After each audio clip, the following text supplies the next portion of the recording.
గొట్టాల ద్వారా పంపేవాళ్ళు, ట్యూబ్స్ ద్వారా. నేనే పోసేదాన్ని. అలాంటిది మా మదర్ లేపాలంటే ఇద్దరు పట్టుకొని లేపేవాళ్ళు. అలాంటిది మా మదరు 2 o'clock ఎవరు సపోర్ట్ లేకుండా ఆ మంత్ కామే లేసి కూర్చొని నాకు ఆకలేస్తుంది అన్నారు.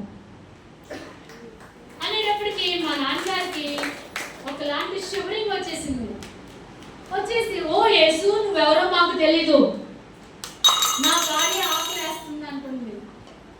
అయితే మిడ్ నైట్ ఒక చిన్న బాటిల్ పట్టుకొని మిల్క్ కోసం వెళ్ళారు. అది చాలా పెద్ద ఊరు, అనంతపూర్, మీకు ఐడియా ఉండొచ్చు. అక్కడ చాలా హోటల్స్కి వెళ్తుంటే వాళ్ళు ఎవరు ఇవ్వట్లా. ఒక హోటల్లో వెళ్ళి మా నాన్నగారు ఇలా ఎక్స్ప్లెయిన్ చేయగానే మా నాన్నగారు తీసుకెళ్ళిన బాటిల్ దాకా వాళ్ళు ఇంత పెద్ద బాటిల్ ఇచ్చారు మిల్క్.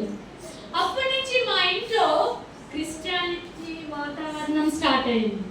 మా అమ్మమ్మ గారు అన్నారు, అపచారం, ఆ దేవుడు బతికిస్తే బతికించారు.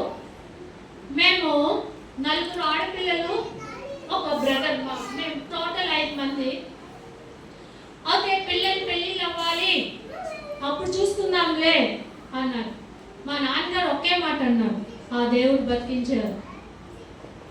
నేను మిమ్మల్ని వదులుకుంటాను కానీ వెంటనే ఫస్ట్ మా నాన్నగారు చేసిన పని ఏంటి అంటే, మాకు 6 రూమ్స్ ఉండేవి. ఒక రూమ్ మొత్తం విగ్రహాలే, మొత్తం అవన్నీ ప్యాక్ చేసేసి ఒక కాలువలో పారేశారు.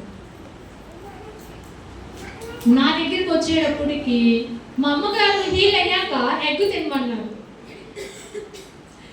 ఎగ్కి మా ఇంట్లో మీరు నవ్వుకుంటున్నారు, అర్థమైంటుంది. మా ఇంట్లో ఎగ్ బాయిల్ చేస్తుంటే నేను కిలోమీటర్ దూరంలో ఉండేదాన్ని. అమ్మ అప్పచా ఫ్రూట్స్, డ్రై ఫ్రూట్స్ అయితే తినచ్చు కదా, ఎగ్గే తినాలా, వద్దమ్మా అనేవాళ్ళు. ఎందుకంటే మా మదర్ ఫ్రైడే రెడ్ డ్రెస్ పూజకి వేసేవాళ్ళు. నేను కూడా చిన్న డ్రెస్ వేసుకొని మా అమ్మ చుట్టూ తిరిగేదాన్ని. వద్దమ్మా తినకండి అనేదాన్ని. కానీ ఇప్పుడు నా ఫిష్ ఫేవరెట్ ఫిష్ అయింది. అలా మేము మా ఇంట్లో స్లోగా గ్రాడ్యువల్గా మా